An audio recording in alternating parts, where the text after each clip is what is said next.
sejahtera. Anda bersama saya Muhammad Afiq dalam segmen Tanya Pakar @An-Nur. Baiklah, hari ini hari Jumaat 26 Jun 2020. Sedar tak sedar kita sudah pun melangkaui 100 hari tempoh Perintah Kawalan Pergerakan yang telah pun dilaksanakan di Malaysia sejak pada Mac yang lalu. Alhamdulillah atas kerjasama yang telah dilakukan oleh pihak kerajaan dan semua, kita berjaya melandaikan graf penurunan kes baharu di Malaysia kita, dan akhirnya kita moga-moga satu hari nanti kita harapkan bahawa kes ini dapat dihapuskan dan kita kembali keadaan yang lebih sejahtera dan lebih baik di masa akan datang. Ini alhamdulillah hari ini, namun kita perlu ingat kita masih lagi belum menang walaupun kes kita sudah pun mencatat satu angka ya, kes baharu iaitu 4 sahaja, dan kita harapkan sampai kes zero, iaitu kosong lah. Maknanya tidak ada lagi kes baharu di Malaysia dan kita boleh kembali kehidupan yang normal ataupun kehidupan yang sedia kala seperti dahulu. Baiklah, sebelum kita berlanjut kepada kita punya tajuk hari ini kita akan berbicara masih lagi tentang isu COVID-19 ya, iaitu penyakit jantung di era COVID-19. Baiklah, hari ini pelbagai isu yang telah kita utarakan. Seperti sebelum ini, kita lihat kita perkaitkan isu COVID-19 ini tentang kesihatan mata. Dan masih lagi hari ini isu COVID-19 ini masih lagi giat diperkatakan dan masih lagi hangat dibincangkan, khususnya di Malaysia mahupun di seluruh dunia. Dan hari ini kita akan perkait isu ini dengan kesihatan jantung. Dan seperti yang kita tahu, kesihatan jantung ini merupakan aspek yang paling penting dalam kesihatan dalam seseorang manusia, dan ia merupakan salah satu penyakit yang paling utama dalam menyerang manusia. Punca kematian di Malaysia iaitu adalah sakit jantung ataupun serangan jantung. Baiklah, sebelum kita bergerak lebih lanjut tentang kita punya kupasan hari ini, saya mohon kepada anda, ada beberapa tugasan yang mungkin anda boleh lakukan, iaitu ada 3 perkara. Pertama, jangan lupa sharekan live ini kepada rakan-rakan anda ataupun di Facebook rasmi anda. Dan yang keduanya, jangan lupa tekan butang like. Dan yang ketiga, komen anda dan yang terbuku di hati anda. Anda boleh utarakan pendapat anda tentang tajuk yang kita akan bincang. Di hujung rancangan pada hari ini, kita akan utarakan persoalan anda kepada pakar jemputan kita pada hari ini. Baiklah, sebelum kita mengupas lebih lanjut apakah isu yang kita penyakit COVID-19, bersama saya seorang pakar yang tidak asing lagi ya di Hospital Pakar An-Nur, iaitu Datuk Dr. Oteh Maskon, iaitu seorang pakar jantung, kardiologis. Apa khabar Datuk? Alhamdulillah sihat. Alhamdulillah sihat. Macam mana perkembangan Datuk sepanjang PKP? Alhamdulillah sebenarnya masih lagi dalam keadaan baik? Alhamdulillah. Alhamdulillah. PKP pun kita kerja macam biasa. Okey. Makin sibuk. Tak ada cuti pun. Masih tidak terjejas ya. Pesakit-pesakit yang datang masih boleh lagi berjumpa dengan Datuk ya? Ya, betul. Betul. Masih tak ada masalah lagi lah. Alhamdulillah. Okey, baiklah Datuk. Hari ini dalam isu COVID-19 ini kita masih lagi perbincangkan. Walaupun kita masih ke tahap pemulihan, tetapi isu COVID-19 ini kita masih lagi tidak boleh abaikan ya Datuk. Baiklah, dalam sepanjang program atau rancangan kita hari ini, sebelum kita bergerak kepada soalan lebih lanjut, baiknya untuk saya ceritakan terlebih dahulu bagaimana perjalanan rancangan ini kita akan langsungkan. Kita akan berbincang secara berdiskusi antara satu punca kematian akibat serangan jantung masih lagi dikatakan menjadi punca utama ataupun pembunuh senyap nombor 1 di Malaysia khususnya, atau mungkin di kebanyakan negara. Ya Datuk, ada satu statistik mengatakan dianggarkan kira-kira 50 kematian dicatatkan dalam masa 1 hari, menunjukkan bahawa ini adalah satu angka yang sangat kritikal, yang menunjukkan bahawa penyakit jantung ini merupakan satu sakit yang sangat bahaya kepada rakyat Malaysia khususnya. Bagaimana di era virus COVID-19 ini, adakah seseorang yang mempunyai virus COVID-19 ini ataupun mempunyai masalah jantung ini mempunyai risiko yang lebih tinggi untuk dijangkiti COVID-19 ini, Dato'? Dato' kupastikan. Bismillahirrahmanirrahim. Assalamualaikum warahmatullahi wabarakatuh kepada pendengar semua. Terima kasih Afiq. Okey. Handsome hari ni dia pakai matching dengan colour saya. Matching hari ni. Bersama saya di studio ada Tuan Haji Syahrum, MD kami. Dia memang bagi sokongan penuh dan semangat tinggi, masya-Allah. Dan beliau sihat. Sihat. Dan kita ada Asrul orang penting ni. Apa yang saya nak buat perkongsian pada hari ini, mungkin kita sudah mendengar banyak, iaitu risiko jangkitan COVID. Ramai orang tahu dan kebanyakan orang tahu, dan juga apa pula kaitan sekiranya kita ada sakit jantung dengan COVID itu, dan adakah sebenarnya ada juga kadang-kadangnya jangkitan COVID-19 itu dia datang dalam bentuk penyakit jantung. Itu pun sebenarnya boleh berlaku, ya. Jadi kalau ini yang kita dah biasa, kita revise saja, ya. Apakah dia simptom-simptom penyakit COVID-19 ni? Dan dia bermula dengan demam, ya, sakit tekak, batuk dan sebagainya. Semalam ada orang tunjuk gambar gerai durian, sekarang musim durian. Betul. Dia kata durian ni you boleh bau, cantik kan? Tapi kalau tiba-tiba you tak boleh bau durian ni, itu pergi cek terus. Sebab itu antara petanda dia kehilangan deria. Deria apa tu? Bau tu. Maknanya itu salah satu petanda. Satu petanda, ya. Sebab selalu kalau sesama kita tak boleh bau, tetapi tak ada sesama tak boleh bau, itu mungkin petanda. Mungkin petanda penyakit COVID, ya. Itu antara petanda dia, dan sesak nafas. Dan kadang-kadang di hospital ni sesiapa sahaja yang ada demam nak masuk ward, kita screen. Betul. Sebab kita takut dia kadang-kadang adalah petanda kepada penyakit COVID ni, ya. Dia risau dia merupakan pembawa, ya. Betul. Dan of course organ yang paling utama yang terkesan adalah paru-paru, dan itu yang disebut kita penyakit SARI, ya. Severe Acute Respiratory Illness. Itu adalah synonymous dengan COVID-19. Kalau dapat paru-paru demam, memang kemungkinan besar zaman ini COVID, until proven otherwise. Itu semua adalah berkaitan dengan COVID secara general, ya.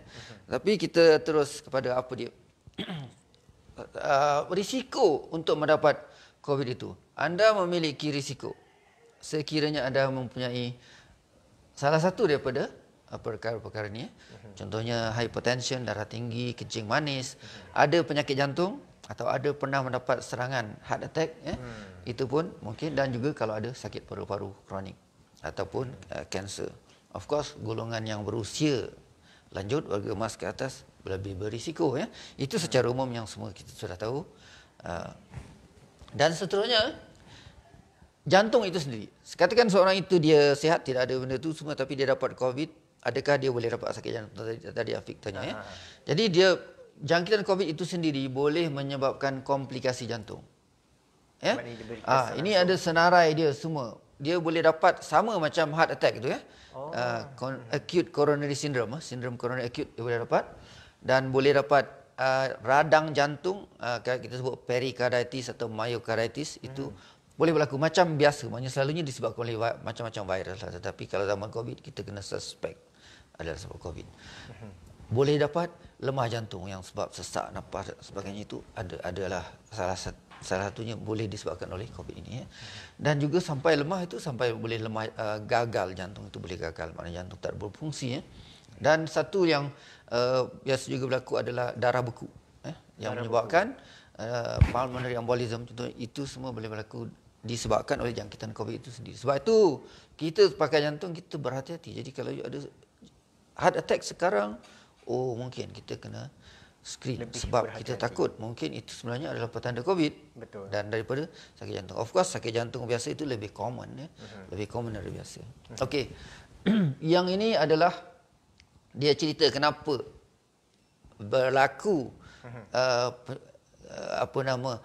kenapa seorang yang ada sakit jantung dia lebih mudah untuk mendapat komplikasi daripada COVID-19 tu dan juga berisiko tinggi bila dia ada COVID-19. Ini dia panggil dia punya tu ya gangguan sistem ACE itu angiotensin converting enzyme pathway. Itu saja secara ringkasnya lah. Dan dia semua ni berkaitan antara paru-paru dengan jantung. Jadi semua ni adalah pathway dia, tetapi maksudnya memang ada kaitan antara COVID dengan jantung. Sebab tu jantung memanglah orang ada sakit jantung lebih mudah dapat sakit, dan jangkitan itu sendiri memang boleh memberi komplikasi kepada jantung.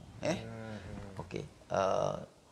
Ada orang tanya macam mana pula perokok perokok selamat tidak? Perokok ini memang sudah sedia ada risiko sebab paru-paru dia boleh terkesan teruk ya. Jadi kalau merokok tak rasa apa-apa, bersyukurlah tu, terus berhenti. Kalau dah rasa apa-apa, lagilah elok berhenti. Sebab di zaman COVID ini memang kalau dah ada terkesan dengan paru-paru atau tidak terkesan tapi memang boleh mendapat risiko yang lebih teruk, itu pun sudah dikaji. Jadi perokok adalah berisiko sebenarnya. Okey. Okey, yang lain saya sebut. Datuk, sebelum kita bergerak kepada lebih lanjut Datuk, macam Datuk ada ceritakan kepada kita tentang tadi orang yang sakit jantung akan lebih berisiko dijangkiti lebih COVID-19 ini. Bagaimana macam boleh kita katakan virus yang telah menjangkiti seseorang itu boleh mengakibatkan lemahnya jantung seseorang itu menjadi lebih parah ataupun proses itu Datuk. Macam mana virus itu boleh mengakibatkan kesihatan itu kesihatan jantung ataupun kesihatan paru-paru itu lebih teruk. Adakah berlaku perkaitan antara virus itu kepada serangan jantung ataupun jantung seseorang yang mengalami masalah jantung Datuk? Ya, macam yang saya ceritakan tadi memang benar, dan kita boleh tengok contohnya graf ni. Ini adalah hospitalization, maksudnya kadar kemasukan hospital. Kalau dibandingkan dengan faktor-faktor risiko ataupun tidak ada. Kalau tidak ada underlying condition, tidak ada faktor risiko, maksudnya dia rendah kadar dia. Maksudnya dapat COVID akan kena masuk hospital sebab sakit teruk lah, COVID teruk banyak, paru-paru dan sebagainya. Kalau tidak ada apa-apa, 9% sahaja. Tetapi kalau ada salah satu daripada faktor risiko ini, dia akan naik sampai berapa tu? 40%. Sama ada dah ada sakit jantung tadi ataupun kencing manis dan sebagainya. Semua ada termasuk cardiovascular disease itu adalah penyakit jantung lah.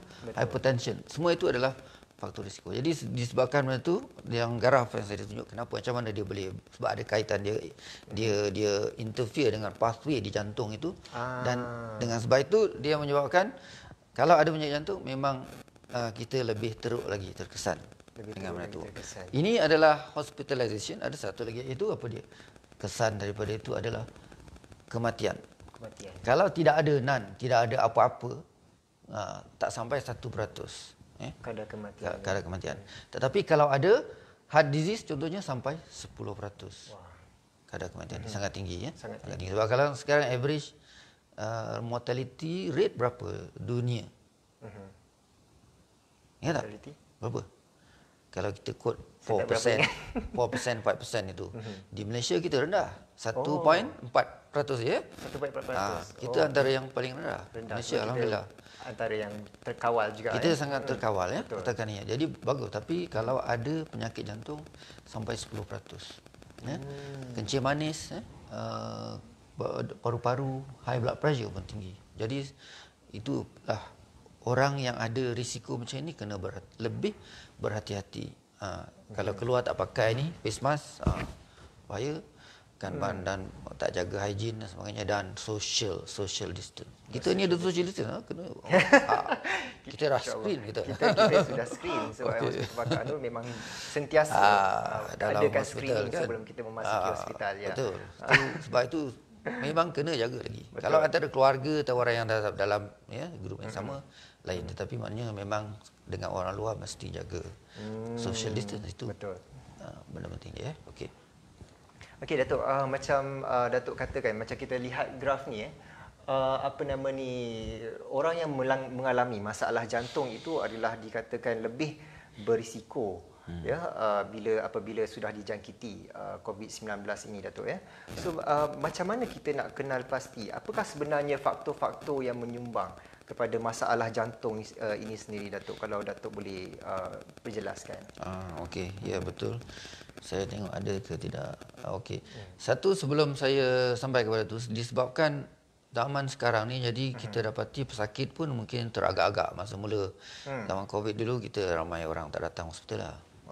Follow up pun tak datang, takut. Tapi saya nasihatkan kepada pesakit saya yang memang ada penyakit kronik, yang contohnya kita dah rawat dan dah buat pembedahan dan sebagainya. Ya, you duduk rumah saja. Duduk rumah. Ubat pun someone can get for you. Kadang-kadang hospital memang ada polisi, dia boleh hantar ubat. Banyak hospital buat macam itu. Jadi ataupun someone can get the medicine. So you can be posted, boleh dihantar dengan post. Jadi tidak perlu keluar rumah. Kalau boleh jangan keluar rumah dan jangan kontak, sebab orang ini berisiko. Tapi apa yang kita buat, maknanya disebabkan oleh risiko tadi, kita telah pakar-pakar jantung sedunia telah membuat satu statement, iaitu kita ada perubahan protokol rawatan. Disebabkan di situ ada bahaya. Maksudnya kalau seseorang itu ada sakit jantung dan dia dapat COVID juga, dan dia menjalani prosedur, maka risiko dia akan lebih tinggi. Jadi sebab itu kita kena screen, kita pastikan kalau pesakit itu ada, dia datang, dan kebanyakannya kita memang kalau nak buat prosedur memang kita kena pastikan dia buat COVID test. Betul. Sebab itu lebih selamat ya. Sebab sekiranya tidak, dia ada memberi risiko kepada diri dia sendiri dan juga kepada healthcare workers, kepada yang merawat. Jadi adalah lebih elok dipastikan status dia. Itu pun kalau sekiranya pesakit emergency mungkin berbeza. Maknanya kita boleh merawat lagi. Kita guna full PPE dan sebagainya. Sebagai langkah berjaga-jagalah. Ini sebagai langkah berjaga-jaga. Kalau elective procedure memang kita kena screen. Semua pesakit kita buat begitu ya. Memang kita screen. Apa lagi yang kita nak sebut tadi. Jadi ini apa yang perlu dibuat jika anda ada sakit jantung, apa yang saya dah sebutkan tadi. Jangan keluar rumah ini sebab apa ada seorang pakar sebut ya boleh. Kelonggaran untuk keluar rumah ni siapa bagi? Kerajaan bagi. Betul. Bukannya virus bagi. Virus ada lagi kat luar. Virus masih ada lagi. Dia tak ada. Saya dah relax sekarang. Saya dah kurang bisa, tak berbisa. Ada laporan di Itali kata virus dah kurang berbisa lah. Betul ke tak betul? WHO dah deny, kata tak ada. Dia tetap berbahaya dan tetap mudah berjangkit. Betul. Jadi sebenarnya virus tu tak relax, tapi yang relax kita. Jadi kena berhati-hati. Jangan, kalau tak perlu keluar rumah, jangan keluar rumah. Jadi mudah je kan. Pastikan ni pakai face mask. Saya sekarang pakai yang ni. Ini okey kan ni? Fabric okey dan CDC pun kata sudah okey. Terbanyak jenis lah, kalau yang seeloknya pakai dia sama sebenarnya dengan surgical mask. Tapi itu ikut confident kita. Kalau nak elok, pakai je lah yang surgical mask, 3-ply kan sebagainya. Tak payah pakai N95 nanti tak boleh bernafas pula, susah kan. Itu untuk perawatnya, doktor yang merawat saja kan. Betul. Kemudian penting kan ambil ubat, sebab kalau ada penyakit, ada sakit darah tinggi dan sakit jantung, pastikan ambil ubat. Sebab kalau tidak terkawal, lebih mudah lagi dapat penyakitan. Jadi lebih terkawal lebih elok. Sebab ada jenis, ada orang kata, ada pakar yang sebut, ada jenis ubat jantung yang mungkin dikaitkan dengan risiko lebih tinggi. Tetapi sebenarnya selepas kita buat kajian semua tu, tidak. Jadi sebab tu ada lebih baik kawal penyakit itu. Ambil ubat. Kalau kena ambil ubat. Tapi kalau ada temu janji, ikutlah SOP-nya. Maknanya boleh cek dengan hospital. Pastikan. Sebab sebenarnya untuk kita mendapat rawatan bila kita sakit, dan sakit masih dapat semua jenis sakit. Denggi ada lagi, demam biasa semua ada lagi. Jadi semuanya masih memerlukan rawatan. Jangan biarkan, sebab mungkin itu sesuatu yang serius.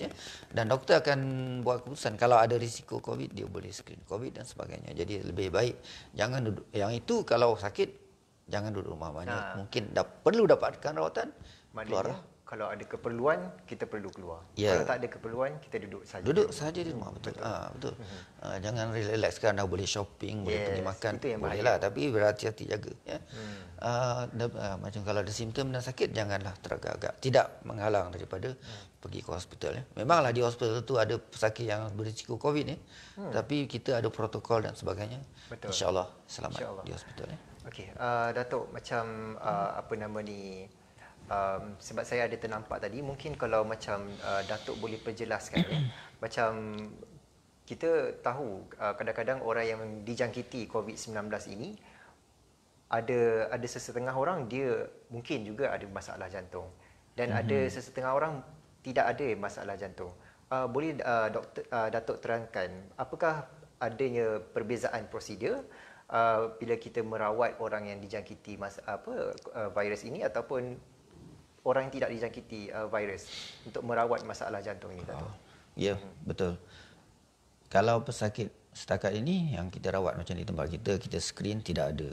Ada pesakit yang kita buat emergency. Kalau dia emergency, maksudnya dia dapat heart attack yang tidak boleh dirawat dengan ubat. Sekarang ni pesakit dapat heart attack, memang kita first line kita rawat dengan ubat.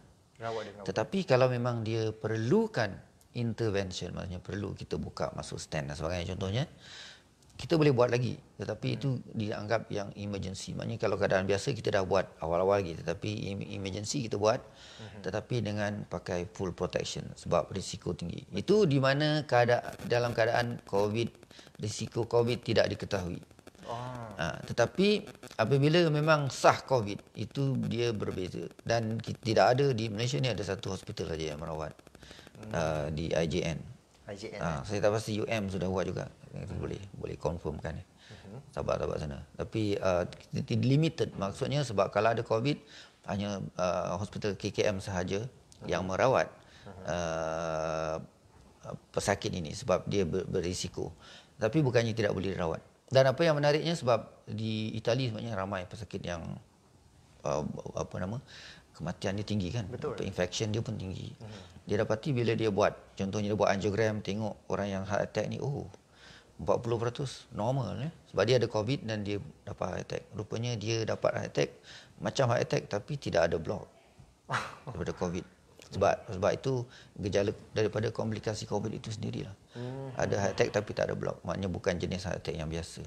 Tetapi memang adalah pesakit yang regular ada. Tetapi maknanya ini uniknya zaman ini. Jadi sebab tu saya sebut kenapa di masa zaman COVID ini, contohnya masa peak dulu Februari ke April, Mei ini, di seluruh dunia kita menyaksikan penurunan penyakit jantung. Kenapa penurunan penyakit jantung? Sebab pesakit tak datang. Di graf ini saja tunjuk di US saja 38% penurunan pesakit yang datang dengan sakit jantung lah, heart attack dan sebagainya. Di Malaysia bila kita share dengan pakar-pakar lain ni, kita berbincang, ada yang sampai turun volume dia 700 tu Haji. By 70% ya. Maknanya kita orang kata kalau di private ni kita cukup-cukup makan. Ini bukan masa buat untung. Tapi that is not the point lah. Tetapi pointnya kita pun tidak faham. Maknanya kurang faham. Adakah memang kurang heart attack ataupun pesakit tak datang? Kita takut kalau pesakit tak datang. Maknanya kalau ada sakit tapi dia duduk rumah. Betul. Jadi itu mungkin selepas ni adalah kajian analisis yang akan tengok benda ni, audit balik. Sebab macam mana penyakit jantung. Apa yang Afiq sebut tadi penting, ini dia. Dalam apa keadaan pun penyakit jantung tetap membunuh nombor satu. Betul. Kita tengok berapa ramai pesakit yang meninggal disebabkan oleh COVID-19 ya. Berapa figure dia? 124 ke 124. Okey. 120 lebih. Tapi memang di Malaysia saja 50 kematian sehari disebabkan oleh ischemic heart disease. Itu adalah sakit jantung koronari sahaja, bukan sakit jantung yang kesemuanya yang lain. Lebih tinggi. Nombor satu lah ya? Memang nombor satu. Tetap nombor satu. Di dunia nombor satu. Di dunia? Di dunia pun nombor satu. Memang. Ya. Seluruh dunia. Seluruh dunia. Yang menariknya, kalau umur muda lagi 20-an. 20-an.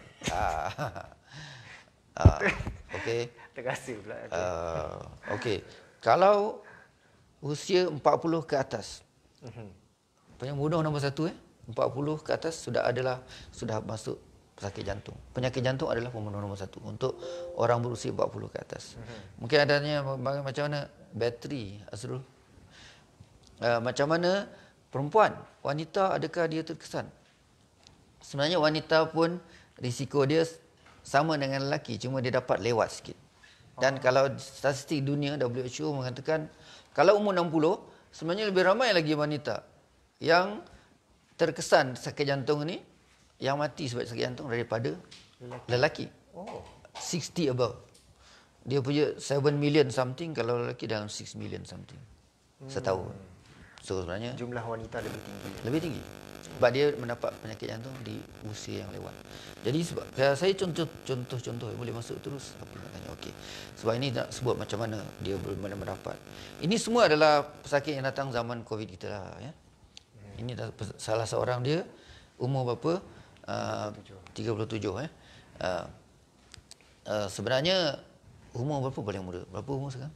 Saya baru 27. Okey. Pesakit saya yang paling muda dapat heart attack ada 25. Ada yang bawah lagi. Tetapi maknanya 25 tu dah standard. Jadi maksudnya nobody is free from the risk ya, daripada risiko sakit jantung.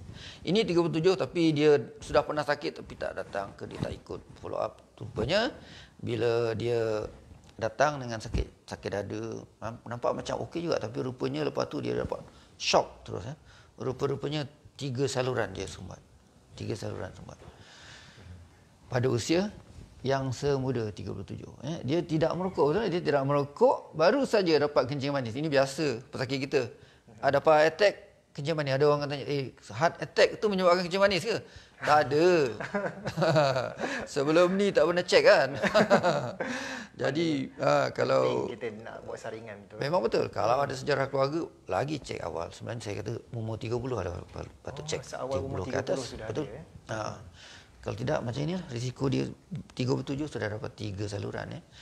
Malahan ada yang lebih muda, 31 tahun. Sahaja dia kata saya ada doktor saya kalau saya timbang anak sebenarnya sakit dah dada. Oh ya, ke timbang anak. Timbang anak tu tak ada apa kan. Kalau lari 10 km, 20 km okey, tapi timbang anak saja, timbang anak tak berat. Tetapi dia ada. Tapi dia pun tidak ada kencing manis dan badan besar sikit. Jadi kita buat angiogram sudah block satu saluran ni. Mana saluran dia memang ada blocking lah. Pada umur 30 ya. Jadi sebab itu penyakit jantung memang boleh mengenai golongan muda. Itu tanda-tanda lah bila kita dah mula merasa ada masalah, bila macam Datuk kata dongkong anak pun dah rasa sakit. Maksudnya, itu tanda-tanda dah tu. Betul, berkurangan capacity untuk bereksersis atau untuk buat kerja, physical capacity. Itu adalah petanda sakit jantung. Yang last apa? Golongan tadi, satu golongan perempuan Golongan perempuan. Wanita kita sebut kalau 50-an pun sudah mendapat. Ini satu contoh dia sebenarnya tak ada kencing manis, tidak ada. Saya pun pelik juga sebenarnya. Okey saja semua, tapi sebab dia ada sakit perut dan sakit dada, sakit perut ke dada. Jadi doktor gastro pun dah tengok. Mungkin ada kata nak test, tapi tak apalah sebab kita tengok juga. Sebab apa? Sebab bila buat scan jantung ada lemah sikit. So okey. Jadi dia pun buat ECG memang ada tak normal. Rupanya ada heart attack. Baru tahu. Pada usia ni. Dan saya kata mungkin sudah ada heart attack agak lama ni. Sebulan, 2 bulan, 3 bulan. Sebab ECG tu sudah tidak normal. Yalah. Jadi kita pun kata buat angiogram. Kejap. Okey. Oh sorry. Tak boleh push. Tak boleh back. Okey boleh. Jadi dalam angiogram dia ada satu saluran yang sangat sempit. Panjang pula tu. Itu tanda-tanda blocking dia lah. Ini memang blok. Boleh hampir blok. 95%. 95% Di pangkal itu. Dan kita dah rawat lah dengan masukkan stand. Cantik. Saya kata nak stand ke nak bedah? Satu saja. Masuk stand lah Boleh. Sebenarnya kalau dalam dulu kita bedah sebab dia kritikal di pangkal. Tapi sebab satu saja. Dan kita rawat alhamdulillah dia sihat. Pada umur 50-an tak ada kencing manis, tidak merokok. Maknanya tak ada risiko. Tapi kalau ada petanda, memang boleh jadi. Kalau ini sebab ada petanda datang dengan sakit dada, ya, ini sakit dada, ada darah tinggi, ada kencing manis, tidak ada. Tapi rupanya bila dah masuk kita tahu dia ada. Tu maknanya sebab tu selalu cek, sebab kita ada follow up kan. Kalau ada miss follow up ke ada dekat-dekat tu kena tengok. Sebab ada darah tinggi, kencing manis tu mendedahkan seorang pada risiko. Ini tidak berjalan gambar dia. Tetapi ini menunjukkan dia ada blok 3 saluran. Dan berisiko tinggi, ya. Tapi pesakit memilih untuk masuk stand juga. Tak nak bedah, tak apa, kita buat juga. Alhamdulillah dia dah stage pertama dah dibuat, ya. Ada jenis penyakit lain perempuan kena, iaitu ini dia datang dengan sesak nafas dan jantung laju. Pada usia muda, ya. Rupanya jantung dah bengkak lama, kan. Jadi janganlah tunggu, tuan-tuan perempuan, jangan tunggu 2 minggu. Tak perlu tunggu 2 minggu kalau sakit. Hari itu sakit, kita kena buat juga pemeriksaan. Kembung perut, terus datang jumpa doktor. Tak perlu tunggu 2 minggu.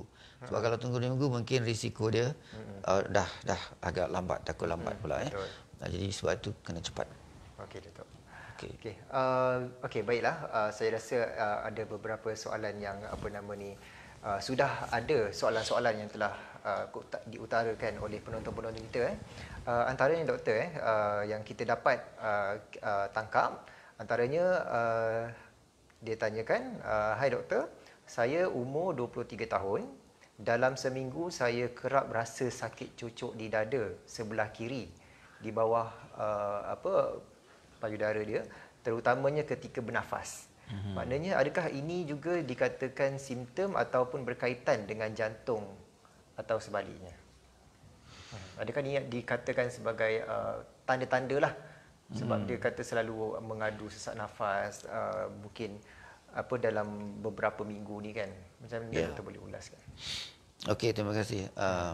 Sebenarnya wanita muda, kita kerap juga menerima wanita berusia muda datang untuk cek. Tapi saya nak beritahu lah, berita baiknya kebanyakan yang cek tu okey saja. Okey saja. Kita dah buat sampai. Kalau yang sakit dada sampai kita buat angiogram, kita tak percaya orang. So tengok okey saja semua, stress test tak pasti. Stress test ni kalau dia perempuan selalu dia mudah positif, dia ada false positif.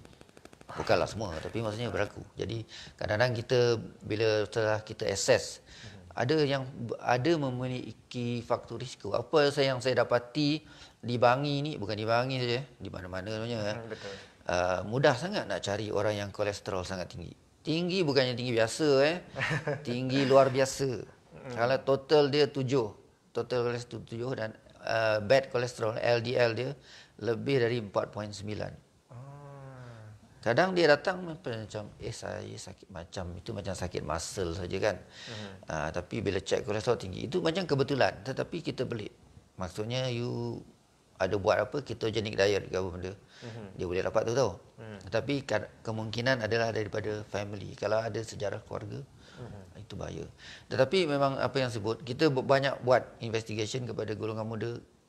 Mungkin kalau lelaki tu 10% je. 1 dalam 10 tu ada yang kita sangkut, kita buat angiogram mungkin 1 atau 2.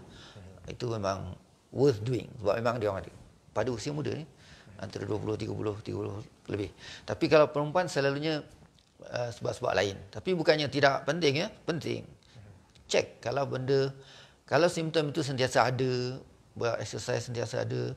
Sebab penyakit jantung ni pun banyak jenis, Kadang-kadang wanita muda mungkin terkesan bukannya sebab penyakit jantung koronari, tapi mungkin disebabkan ada benda lain, contohnya arrhythmia, jenis-jenis arrhythmia tu, gangguan otak jantung, ataupun apa yang disebut pulmonary hypertension. Pulmonary hypertension ni jarang, 1 dalam 100,000 je.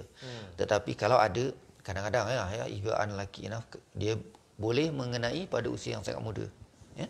Sebab kadang-kadang disebabkan ada kaitan dengan penyakit jantung semasa waktu muda lah, congenital. Jadi sebab itu kalau simptom sedia ada dan terkesan dengan exercise, kena cek. Kebanyakannya okey, at least kalau dah cek sudah tahu okey, kan. Tetapi kalau ada rasa berdebar-debar tu, kalau lari rasa okey, tidak ada apa-apa, kemungkinan besarnya tak ada apa-apa lah. Tetapi adalah elok dapatkan pandangan doktor untuk assess apakah ada risiko-risiko di situ ataupun ada finding.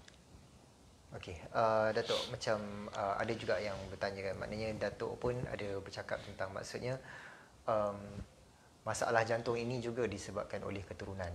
Ya. Kan? Itu adalah salah satu faktor jugalah. Okey, ada juga yang berpersoalkan macam Datuk kata bila kita apa nama ni, kita akan, kebiasaannya memang kita akan, jantung kita akan berdegup lebih laju lah. Yeah. Tapi macam mana kalau macam orang tu jantung dia tu sedikit laju mungkin.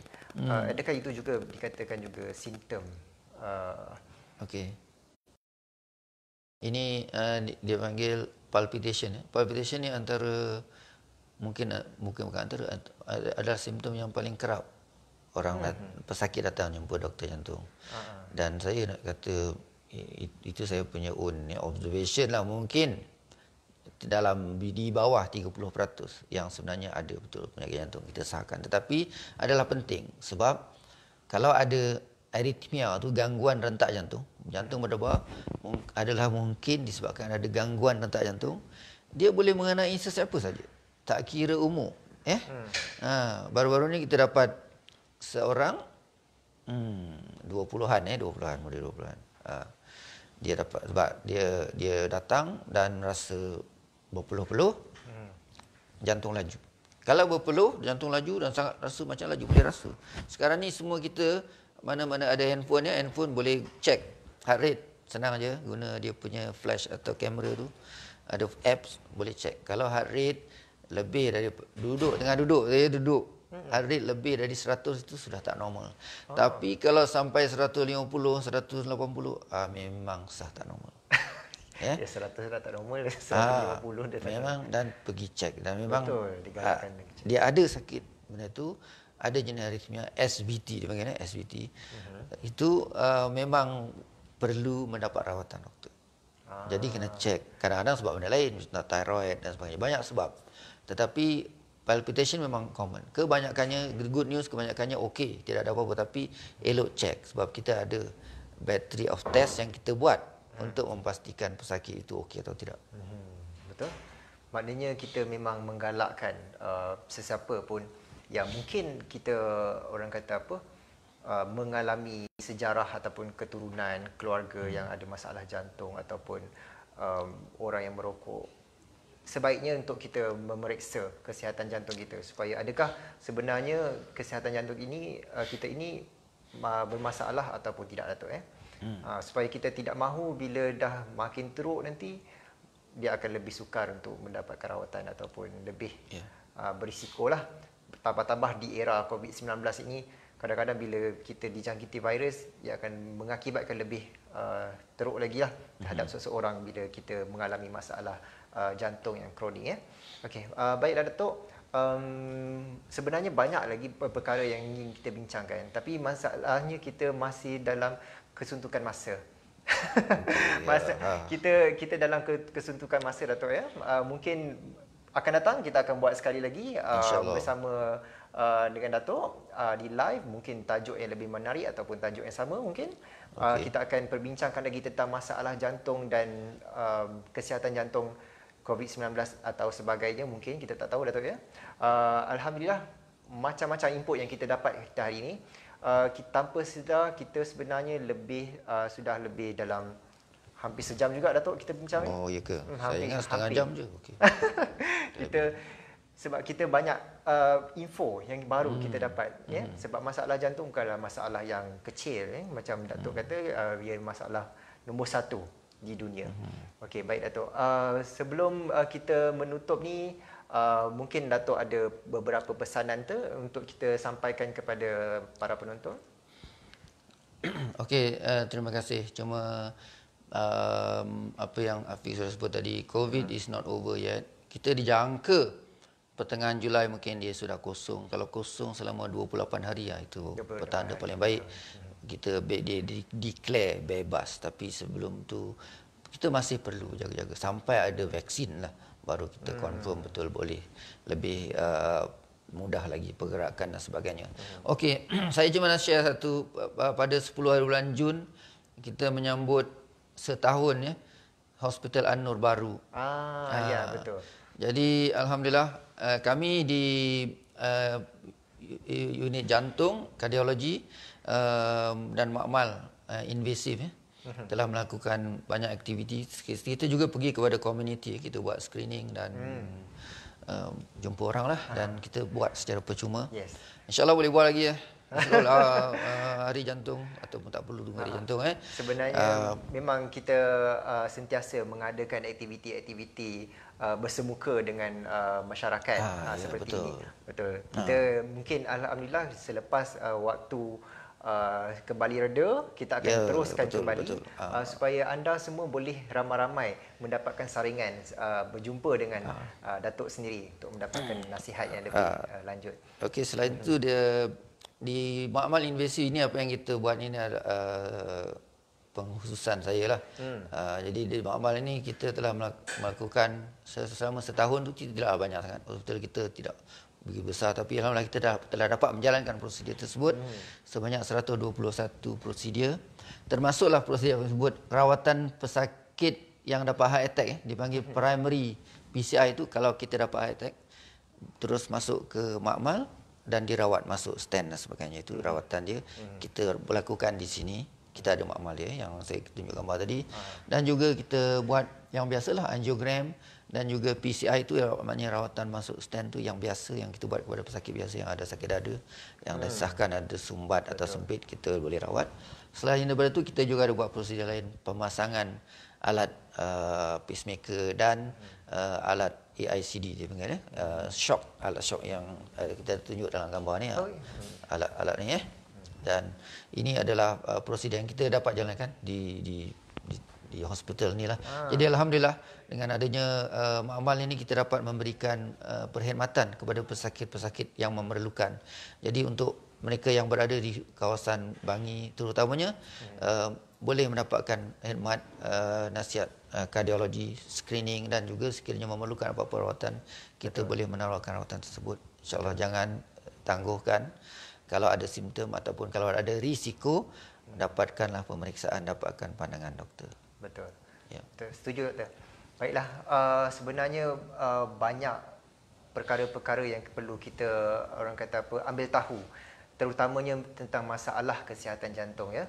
Baiklah, hari ini sebenarnya kita setinggi-tinggi penghargaan ataupun jutaan terima kasih kepada Datuk sebab sudi meluangkan masa bersama kita pada hari ini, walaupun jadual dia agak busy sejak kebelakangan ni, namun Datuk masih lagi melapangkan masa dengan kita, berkongsi pelbagai info yang menarik untuk kita gunakan, untuk kita mendapat kesedaran tentang masalah kesihatan jantung ini.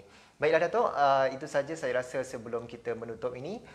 Sebelum anda menutup, kita mengakhiri rancangan, jika anda ingin mengadakan konsultasi ataupun ingin bertemu terus bersama Datuk kita ada talian. Anda boleh hubungi di talian 03-8923-5672.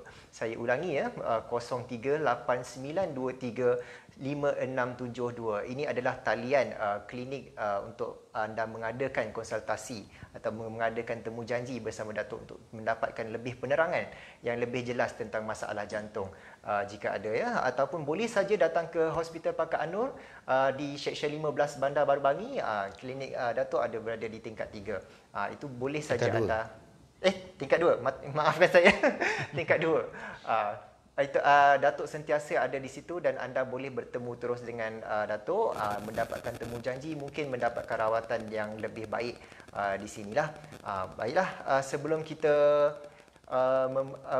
mengakhiri rancangan, saya ucapkan terima kasih lagi kepada Datuk kerana sudi melapangkan masa, dan sehingga kita bertemu lagi di masa akan datang. Ingat, ada persoalan tentang kesihatan, tanya pakar @An-Nur. Assalamualaikum dan salam sejahtera. Waalaikumsalam.